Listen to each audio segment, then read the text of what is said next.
The Cubs got a much-needed win in Atlanta on Tuesday night, led by Cade Horton. See the Rookie of the Year?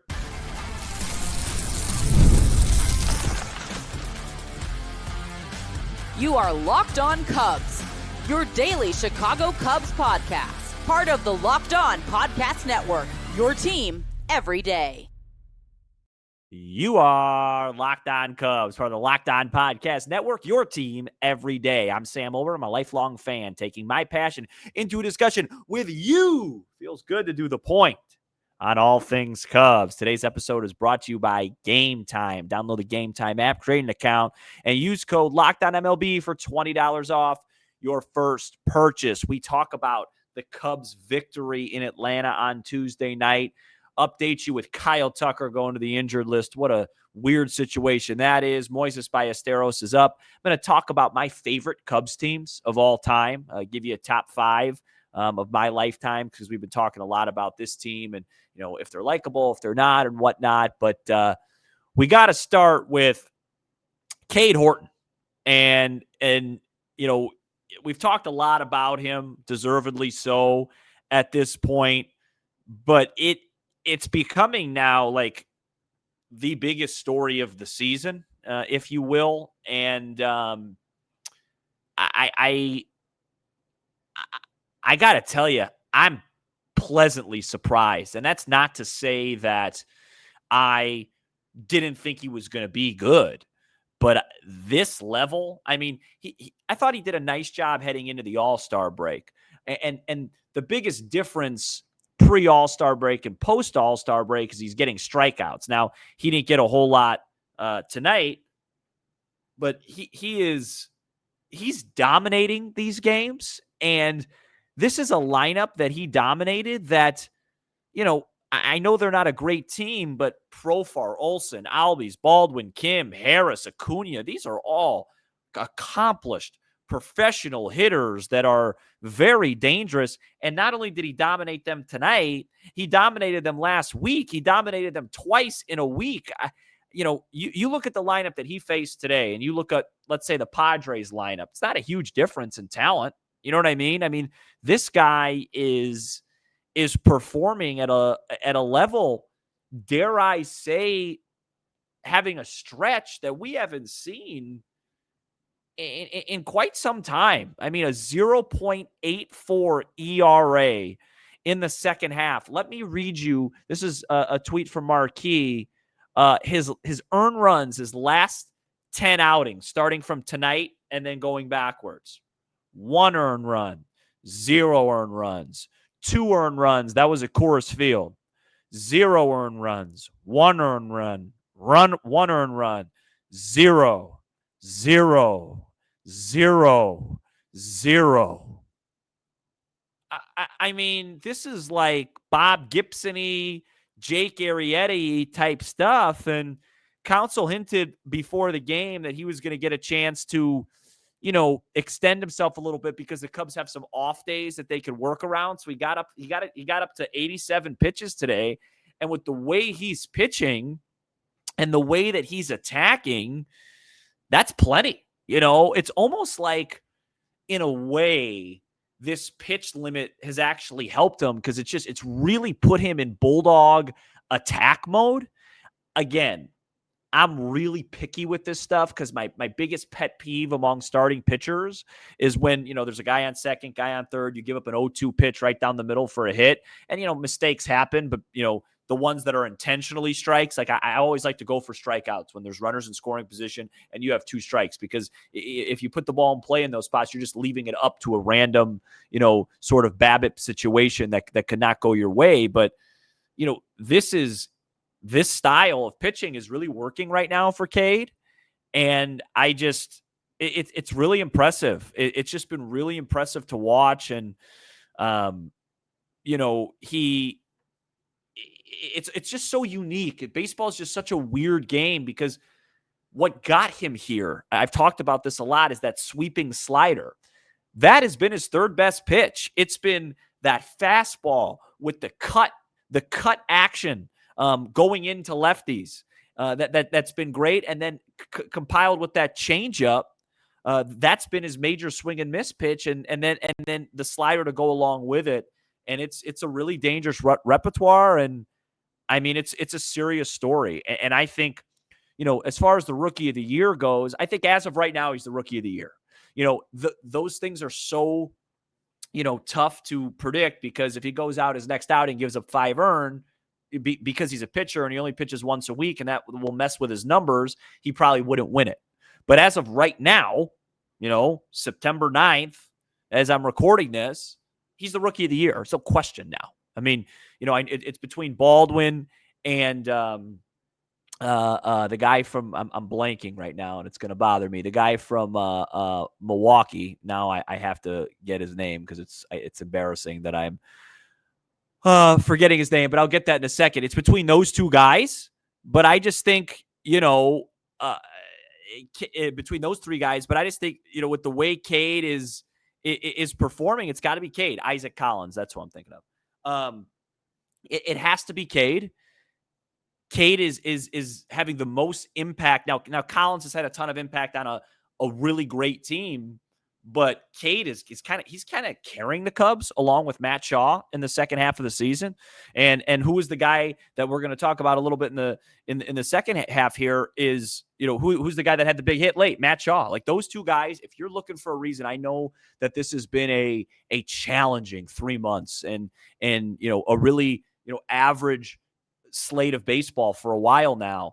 But if you're looking for reasons for optimism between now and October, and now and who knows how long, you don't have to look any further than third base and Cade Horton. And it's something really special to watch. I really think he deserves to win that award.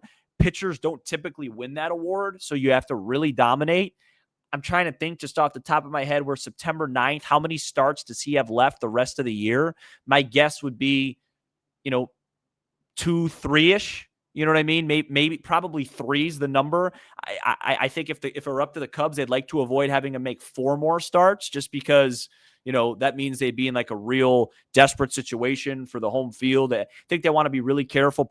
They probably want to make sure he has like 6-7 days between his last start of the season and, the playoff game whenever he pitches, whether that's game 1, 2, or 3. But, 3 more starts, let's just play that. So today's the 9th. Let's say he starts again, the 15th, and then, maybe he starts again the 22nd or 23rd, that would actually be, 15. It would be the 15th. Let's say he starts maybe the 21st, and then like the 26th, 27th, whatever it is. If he has 3 decent outings, I think the rookie of the year is his. I think he just has to avoid just one really bad outing, like 1, 6, 7 earned, 5 earned, something like that. Cause that just, unfortunately for starting pitchers, that just skews the ERA heavily. But it's been a joy to watch. And I think, it's not that fun to always keep score. What's the biggest storyline? What's this? Who's the MVP? I think Cade Horton has been the Cubs MVP. I actually think he's passing guys. I mean, these are really big starts. I know the Cubs and a lot of people are downplaying the wild card stuff. You want to have home field in that wild card series, and this was a really tough series for the Cubs, or it is a really tough series for the Cubs. They got to deal with Sale tomorrow, and that was a really big win tonight. And the biggest reason they won it was because of him. The second biggest reason they won it, I think, was because of Matt Shaw's hit. We talk about that. And some injury updates coming up next. This episode is brought to you by FanDuel. The NFL season is here, and FanDuel is making sure you're ready for kickoff with a can't-miss offer. Right now, new customers can bet just $5, and if your bet wins, you'll get $300 in bonus bets to use across the app. Folks, didn't go well on the lakefront Monday night. If you were really disappointed about the Cubs, maybe it took watching the Bears collapse again to get you more optimistic about the baseball team. You just need better quarterback play. It's as simple as that. There's a lot more to it, sure, but when it comes down to it, you need the quarterback to play better. The Bears opened up as 4-point underdogs in Detroit. That's now up to 5.5. I really liked it at 4. Still like it at 5.5.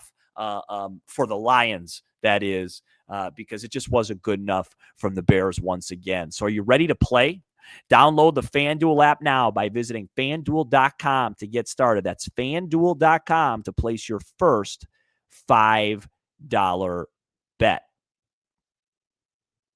This episode is brought to you by Nutrafol. You've probably seen a million ads for hair growth products and thought, sure, like that actually works. There are so many products out there, and it's hard to know which ones are actually going to do anything. That's why you should give Nutrafol a closer look. Nutrafol is the #1 dermatologist recommended hair growth supplement brand trusted by over 1.5 million people. And it's not just hype. This is a supplement clinically tested that targets the root causes of thinning and shedding with a proactive approach. Whether you're at work, out with friends, or even just getting ready in the morning, Nutrafol gives you more confidence in your daily routine, and you can feel good about knowing Nutrafol is NSF certified and backed by peer-reviewed studies. See thicker, stronger hair with less shedding in just 3 to 6 months with Nutrafol. For a limited time, Nutrafol is offering Locked On MLB listeners $10 off your first month's subscription and free shipping when you go to Nutrafol.com and enter the promo code LOCKEDONMLB.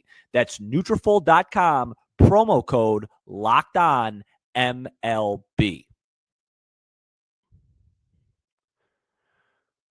We are back here on Locked On Cubs. Shout out to the everydayers, and you could become a Locked On Cubs everydayer by joining us for every episode throughout the week. All right, outside of Cade Horton, the Cubs did do a good job today. They got the victory against the Braves. It was a frustrating early part of the game. Cubs had bases loaded with nobody out in the first inning of this game, only got 1 run.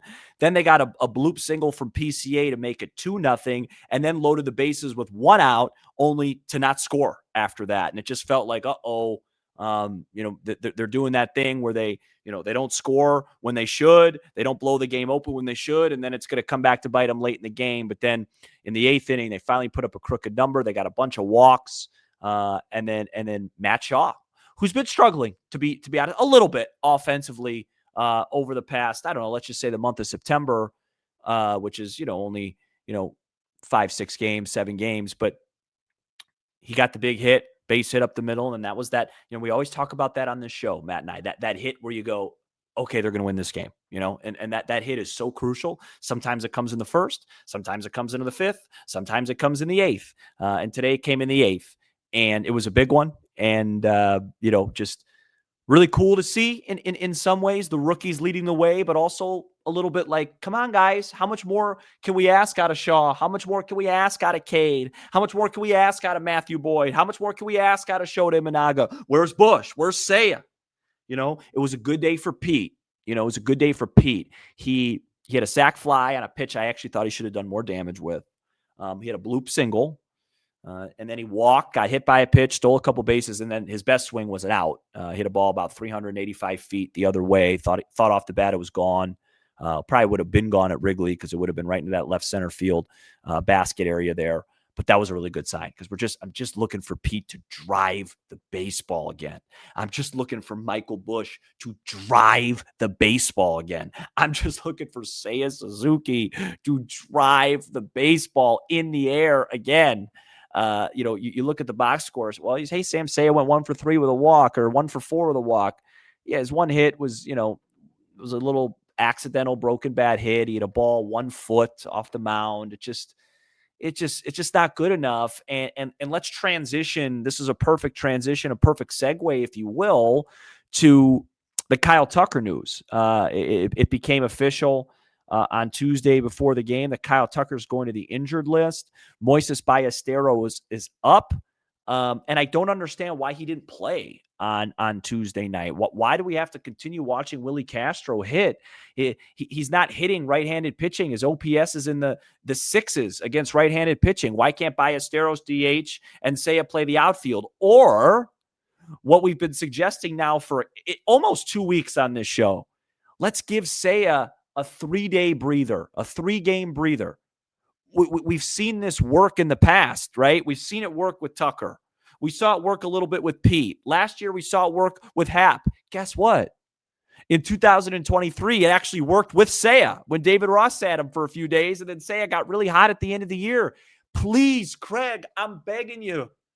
The one thing that we could do with this position is give some guys some breaks, a physical break, a mental break, whatever they need. Bush, you have Santana and Turner. Get him off his feet for a few days. Get Seiya off his feet for a few days, because it does feel like we have enough proof here that doing that can reset them. And at the end of the day, what are we hoping for as Cub fans? What is the front office hoping for? They're hoping that this team can get hot for a month, from October and beyond. Well, what's the best way to get hot, for a month? Probably to reset these guys. You're not going to win multiple playoff series if this is the version of Seiya Suzuki you're going to get. You're not going to win multiple playoff series if this is the version of Michael Busch that you're going to get. So you did it with Pete. You did it with Tucker. So do it with those guys. What's the holdup here? And now with Tucker going to the injured list, you have Ballesteros, so you have a full assortment of players. Give Ballesteros a chance to play. I think Casey should be up too. I don't want to watch Willie Castro hit against righties anymore. I'm tired of that. But please, I'm begging you to do that, Craig. I'm begging you. Just get Seiya off his feet for a few days. Give him a break. Tell him to get away from baseball. And I bet you he'll come back and he'll get going again, because it's worked for other guys and it worked for him just a couple of years ago. So as far as the Tucker thing goes, I'm as mystified as you all are. I don't get it.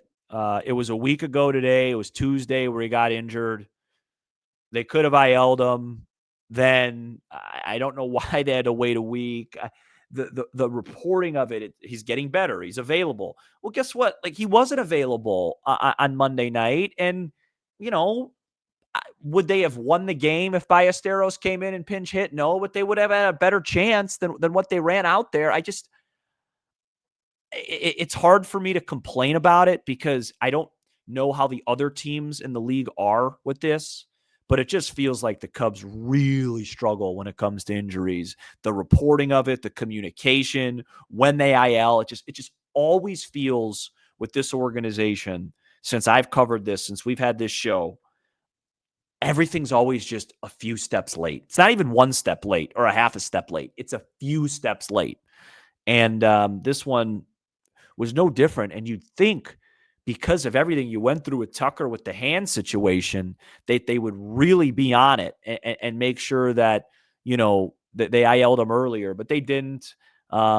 He's IL'd. It's retroactive to September 6th. So they got those 3 days. And so, he'll be back probably in Pittsburgh. But actually, no, today's Tuesday. So probably after, 10 days from there. After the Pittsburgh series. So, it's, I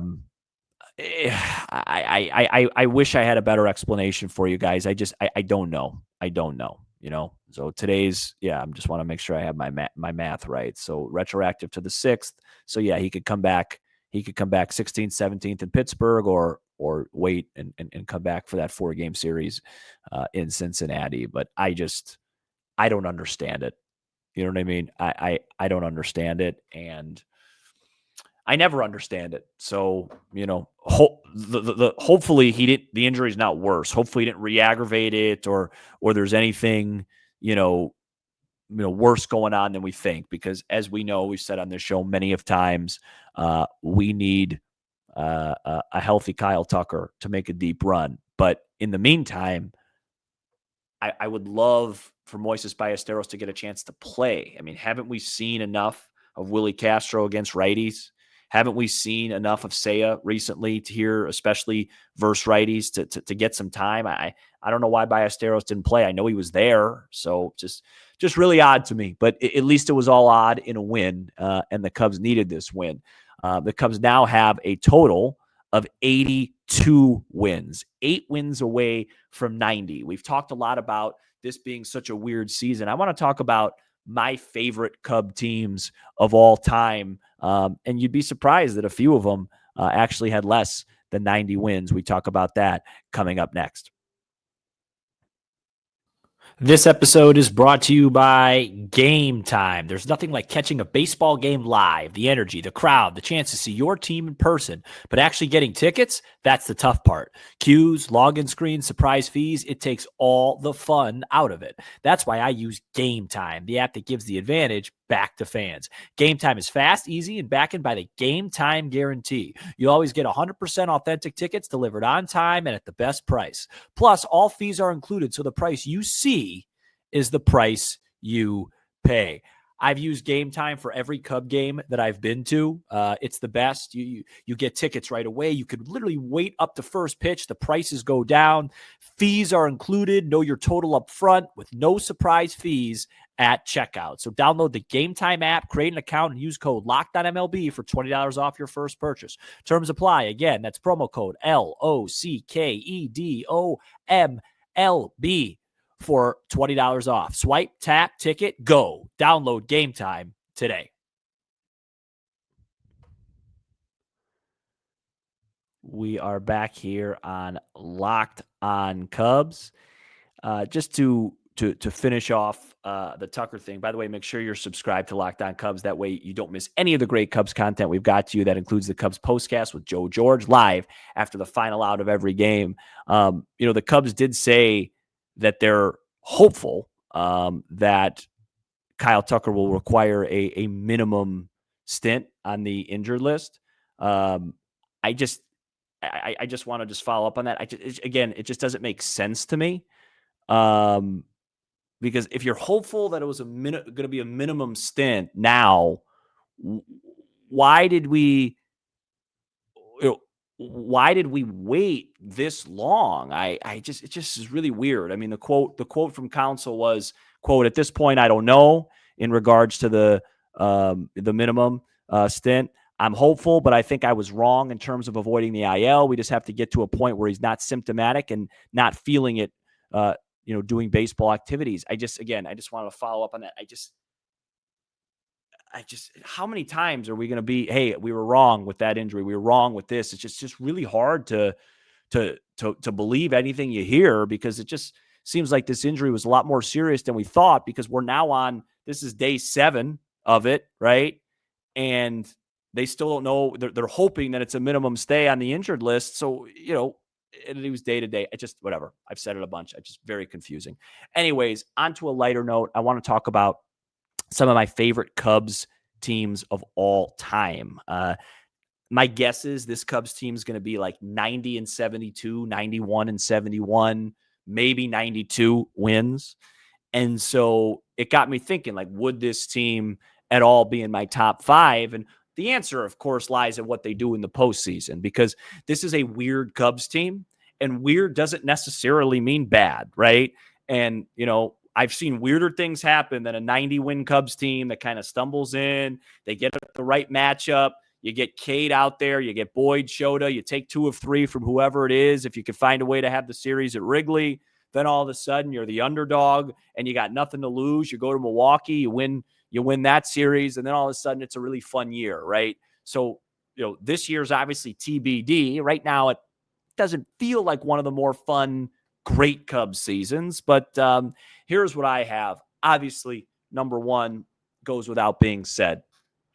Number 2 for me, easily the 2015 Cubs team. I mean, that team won 97 games. They had, that was when Schwarber came up, and, Starlin was still on the team and was contributing. And I think we were all in the same boat when the Cubs beat that 100-plus win Cardinals team 3-1. It's like, this is the year. They're going to do it this year. And then you just got humbled real quick and learned how delicate and precious the postseason can be, because you could be hot and then you're not. And they ran into that Mets team. And think about that. Think about if you're a Mets fan and you swept the Cubs and you probably thought, oh, man, we're going to win the World Series. And then they ran into Kansas City. You know what I mean? It's a very – the baseball postseason in the modern game is really random and really tricky. But my second favorite team of all time, no question about it, is the 2015 Cubs. My third favorite team of all time, it's got to be the 03 team. It was the first team I really remembered. Growing up, I was 9 during that run. I was at 2 of those playoff games, and that team was just. I mean, it's surprising they only won 88 games, right? You'd think, oh man, but that team was just. It was so special, and it just. I don't know. I have I have the opposite of a recency bias. I always look back at things and, I'm nostalgic about things, but it just felt like the buzz in the stadium when Kerry Wood hit that homer in Game 7, when Pryor threw that complete game against the Braves, and when Sosa hit the 2 homers against the Marlins, when Alou hit the homer in Game 7. I mean, we all know how it ended, and it ended extremely poorly. But now that the Cubs have won a World Series, I look more fondly upon that, because that Marlins team was really good. People forget that. That's, and the Cubs blew a 3-1 series. Well, guess what? They came back from one in 2016. It's more common than you think in baseball. We talk about it all the time. People say, well, baseball is not a momentum sport. Yeah, well, sometimes it is. You know what I mean? The Cubs in 16 did exactly what the Marlins did to the Cubs at 03. The Cubs won a home game to force a Game 6, and then won back-to-back in Cleveland, just like the Marlins won a game in Florida and then won back-to-back at Wrigley. At the time, it felt like a huge choke, but it's a good Marlins team. Beckett was amazing. They had Pierre and Castillo and Lowell and Cabrera and Lee, and I mean, it was a really good team. But that was a really fun team. We all know 04 is not going to be a part of this list, but that 03 team, that was a fun team, and I really liked them. For me, it's tough. 4 and 5. I loved the 07 Cubs. I had to leave them off the list, but that was just a kind of fun, underdoggy type of run. I know they got swept by the Diamondbacks, but it was just an unexpected, really fun year in 07. I really enjoyed that. I just really enjoyed the summer of 07 going into, I think I was going into 8th grade at that time. It was a fun team, but it's going to get an honorable mention because number 4 has to be 2008. Obviously ended in, I would go as far as to say misery, getting swept by the Dodgers. I was at that Game 1, as you guys know, but 97 wins. It felt like the whole year. It felt like 16 did before 16 came. All the pieces were in place. You had the fun little magical run in 07. 08 was when you were really going to go for it. And then it just turned out not to be that great. And then my 5th favorite team of all time would have to be the 2017 Cubs. 92 victories. And then, but that series victory against the Nationals was just absolutely unbelievable. I mean, that was, that year kind of felt like they were sleepwalking through most of it, and then they got real hot in the second half, found a way to win the division.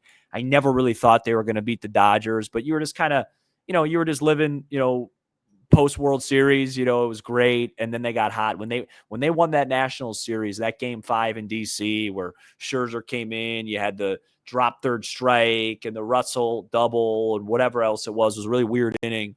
You're just like, man, it just feels like the tables have turned. We never win this game. And now we're on the right side of these games. And you just kind of I thought they were going to come right back in 18 and have a real chance. And, we all know how that went. But I'd have to go, obviously, 16, number 1, 15, number 2, 03, number 3, 08, number 4, and then 17, number 5 with a 2007 honorable mention.